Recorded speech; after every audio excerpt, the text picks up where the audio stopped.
March the 7th, 2003. We're in the home of George C. Reimler. Correct. He was born December the 12th, 1925, in Lupus, Missouri, Correct. which makes you about 77 years old. Correct. And I'm Dean Schoengert. I'll be interviewing Mr. Reimler today. Uh, what were you doing before you entered the service? I was raised on a farm. I went to high school, Prairie Home, Missouri. Uncle Sam drafted me immediately after I was 18 years old. I entered Jefferson Barracks, Missouri, the 5th day of March, 1944. Going to Jefferson Barracks, and then I went to Camp Roberts, California to take basic training in field artillery. After finishing 16 weeks of basic training, I then went to my first permanent line unit at Fort Sill, Oklahoma, 477th and Field Artillery Observation Battalion, newly formed battalion, and we took training at Sill, school troop for the OCS at Fort Sill. From there, then we went to What's the OCS, sir? Officers Candidate School. That's what I thought. Yeah. I was a field lineman in this unit. A lot of people don't know what our battalion was all about. It was sound and flash, communications type thing, and it would detect where the fire was coming from the enemy, so we could then transmit this information to the artillery battalions that would then zero in on the units. And then from there we went on to Fort Hood, Texas for further training, and then from there then we went to Camp Bowie for 2 weeks maneuvers.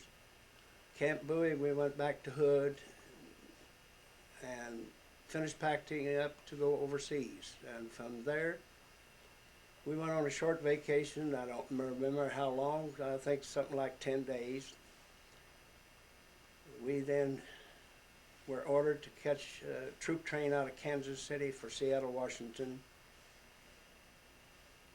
And we headed out of there, I think it was March of 1945. We ended up in Schofield Barracks, Hawaii, for further training, and assigned and attached to the 5th Marine Division, taking training, loading, unloading of ducks, LSTs, LSMs, putting down mats or steel mats like they used a lot in World War II for landing strips. And lucky me, World War II was over in August of 1945. So we transferred from Schofield Barracks to the Big Island for cleanup purposes, taking down barbed wire entanglements and filling trenches and foxholes. So I decided by November of 1945 that I would enlist for 18 months. And then doing so, I come home, landing in San Pedro, California in December the 12th of 1945. And 90 days later, I was sent to Leavenworth, and Leavenworth sent me to Germany. And we ended up in what is now known, and very few people know about, as the United States Constabulary, which formed up for peace efforts to assist the German population to for housing and food. They were, a lot of people were very, very upset over what has happened to the country, the local populace. And the constabulary then took over from the mainline troops, infantry such as and armored as well, and they became what is known as police force for Germany, and it started the first day of July 1946. It was commanded by Major General Harmon, a fine gentleman. He was very strict, no nonsense general. Did you say police force or peace? Police. Police to keep the peace. Yes. And what kind of area did your unit cover? we had 38,000 troops that covered the U.S. zone. Of course, they had 4 different zones over, as you well know. One was France and England and Russia and the United States. And the constabulary was formed up then 1 July 46, and it remained in force until 31st of December 1952. Of course, I left Germany in 1948 and came back to the States.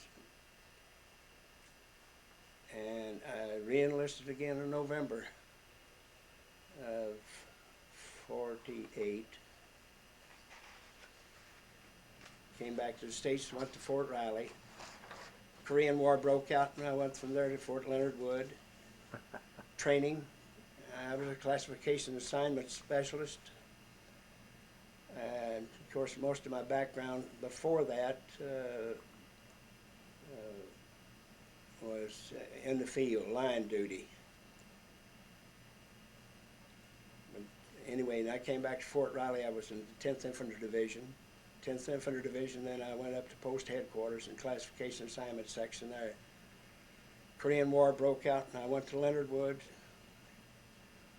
working 7 days a week in the same type of work. And I decided I had enough of that. I wanted to get with the field and the troops again, so I ended up being DI, drill instructor, and field first sergeant, and then a first sergeant. And all within a year, and I then took warrant. I got an appointment to warrant status on 27th of September of 51. And then I went to Korea in February of 52 and left her, went to Okinawa, joining, no, let's back up here. When I went to Korea, before going to Okinawa, I was with the 987th Field Artillery Observation Battalion, or not observation, I'm sorry, 987th Armored Field Artillery. It was a self-propelled 105, and then it went to 8-inch. And 6 months after I was there, then I applied to go inter-theater transfer to the 29th RCT Regimental Combat Team in Okinawa. My wife and 2 young children joined me on the island for about a year, and then I came back to the States. And returning to Fort Leonard Wood in January of 1954. 1950, well, I was in training battalion. I was an adjutant to the 86th Recon Battalion there for 2.5 years. And from there I went and asked my battalion commander if my stabilized tour was just about over, if I couldn't go to the Pentagon and see if I can get assignment to Germany again. And went there, and they gave me approval. All I had to do was make an application under certain regulations, and I then got an approval to go within a month after I made my application. Then in September 1956, we left Leonard Wood after I was there 2.5 years. Went then to Bad Kreuznach Subpost in Western Area Command area in Germany. And it was a type of river support unit for the 8th Infantry Division while I was there, in housing and commissary, post exchange and things like that, and billeting. And then I came back to Topeka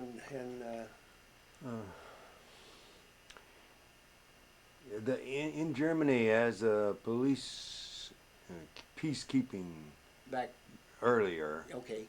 You have any difficult experiences with the language or working with the people of Yeah, Germany? yeah, it wasn't easy, not with the language at all. Trial and error, you might call it, and a lot of motions and signs type thing would help out. And they had some people that could speak English, uh, but they were working with us too. Say, like for instance, our police, German police people, the police officers that they had trained, and in other words, the military government set the whole system up. Did For our training. military train police, German police, or were they No, no, carry no. over from? I really can't answer that, and I don't know. Yeah, I think a lot of them, because they were German police with us on our border patrols and town patrols and the like, checkpoint speed traps and what have you, at the time. You didn't have any assignment like trying to locate Nazi. No, well, it was a part of our job, but we had no.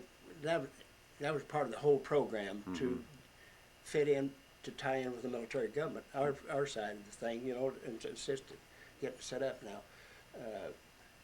I got a thing or two right there that I printed for you that has to do with that constabulary part. If you want to take it as a part of, and you might want to integrate that in. That happens to be the history there, and it's volume 5. But what was nice about it is that we have a brigadier general still alive, and he's 87 years old, and he wrote that article there, which is very good. That's the first 6 months of training we had to go through to do that. That's very interesting. Your first tour in Korea, that was right after the war? No, it's still going hot and heavy. Yeah. I got there in February of early March of '52. Early March. Oh yeah. Uh-huh. And it wasn't over until 27 July 1953. Mm-hmm. Okay. No, we were hot and heavy. Mm-hmm. So you landed Pusan and went north and. Well, when I landed Pusan, I went up to Seoul on a troop train to join, and they picked me up to take me up to my unit, which is north of the 38th parallel. Mm-hmm. I think I covered that a little bit ago. Yes, you did. And any unusual experiences there?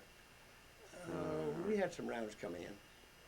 What was so good, I always thought we had a very good unit in the battalion. They were there from, I think it was early 1951. Mm-hmm. And they didn't leave over, of course, till I don't know what date they deactivated, but, and I'm also a member of the association, the artillery battalion now. They only lost 5 killed in all the time they were over there. They were that darn good, and they had a lot of hot, heavy fights. Mm-hmm. Okay. So now you're on a second tour in Germany, and you finished that up, did you? Yeah, I came back in September of 1960. I ended up had civilian component duty. I was the adjutant to the Senior Army Advisor's Office in Topeka for the state of Kansas. National Guard, of course. And I stayed there until, of course, training one. We had 17 posts throughout the state.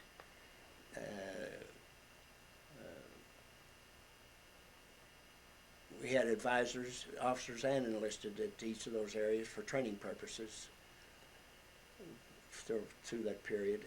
And then I got orders to go to Korea again in February 1963. Went over for the last tour of duty in the service. I was then assigned to the AG sections, 7th Infantry Division, Camp Casey, Korea.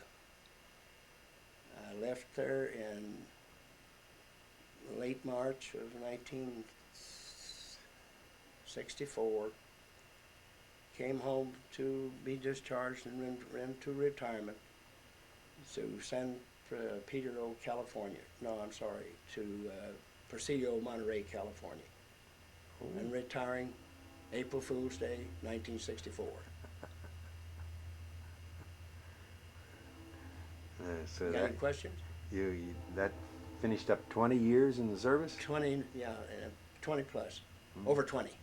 Mm-hmm. And you had a number of different duties during that time. You were.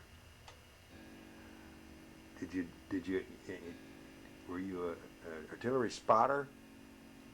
Yeah, At the observer. beginning, you were an observer, and Observer. What we had in observation, we had sound and flash. In sound, we had a little. I can't think of the name of it now. It's been what, a long time ago. But we had units that they'd set down in the ground. We'd dig holes and set them in and put them in a rubber boot and tie wires. You know, communications lines. They had the W110 wire. We strung twoies, and then they had 6 of those in the battery, scattered out, so they could pinpoint where the sound was coming from, the opposite, the enemy. You know. And after we did that, and then we go to observation. The sound was going back to the FDC, Fire Direction Center, and they plotted it as to where this is at, and then they get the same thing from us on our forward observers is what they were. so the flash part was done by the Besides, sight. well, what they call a BC scope, battery commander's scope. It's quite an instrument. Could spot it, and then we'd give them the grid coordinates as where we were seeing it from, and they'd plot that to coordinate with the sound, and then they'd give it to higher headquarters, and higher headquarters would give it to the artillery battalion that they wanted to fire on it. You know. How could they get range out of all this? They could get. Oh yeah. Well, they had their maps. Mm-hmm. They know how far out it was, you know. And the range, they could detect that from the sound equipment we had in the ground. After firing started, did you observers have to then give more information? Training purpose, yeah. Follow up, firing, yeah. Mm-hmm. What they would do, they would set off places away from any troops. They'd have electronically controlled to make sound or flash, you see. And then they'd send the artillery unit in on it. And that's where I learned that in basic training in California, too. So, yeah, it was quite an experience. I hope I've given well enough coverage on this. I know I had to back up a couple of times and correct myself. And what did you do after the service then, after your 20 years? I applied, I sent an ad in the Topeka paper, my background and my experiences and so on, and they got a hold of my wife and asked for me to send them a resume, and I actually had the job before I got out of the service. Oh. Yeah, with the experience, you know, I didn't have it. I had was requested to send a resume and to come and visit with them on it, the corporation they had.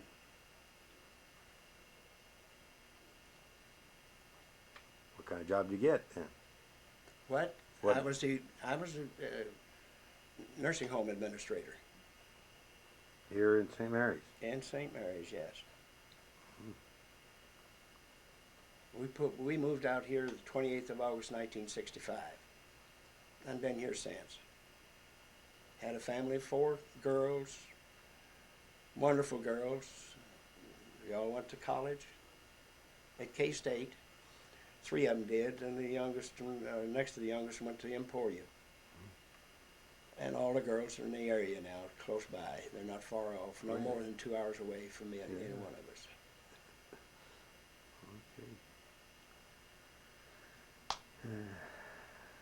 Well, anything else you'd like to share? Any human interest stories? When did you get married along this way?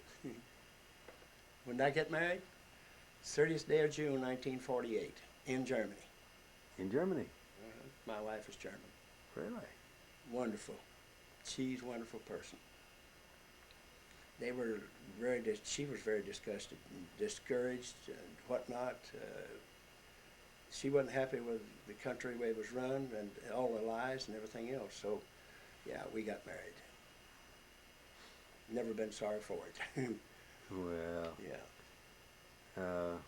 Did you? She still has a brother over there now.